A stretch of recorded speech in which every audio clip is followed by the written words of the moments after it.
তুই গতবার পরীক্ষা ফেল করছিস, এইবার যদি পরীক্ষা ফেল করছিস তাহলে তোর হাত পা ভেঙে দিমু। যা পড়তে যা। মা, এই কি হইছে? তো চিল্লাইতেছিস কেন? দেখো আমারে পড়তে দিতেছে না। আহারে মা, তোর ভাইটারে ডিস্টার্ব করিস না। থাক মা, আমি আর করব না। ঠিকমতো পড়। পড়তেছি। আমি একটু ওই রুমে যাইতেছি, আজ যেতে দেখি তুই ঠিকমতো পড়তাছস।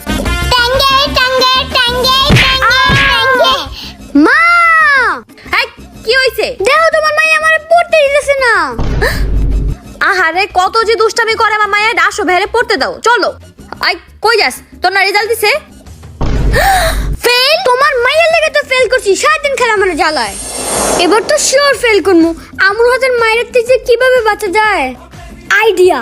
সাইমা, তুমি তোমার বোন, তুমি কি আমার একটা হেল্প করতে পারবা? যখন আমি পড়তে বসবো তুমি তখনই আমাকে জ্বালাবা। ঠিক আছে ভাইয়া। এক বাচ্চার লাগে আমার আরেক বাচ্চা ফেল করছে, এখন কার উপর চিল্লামো?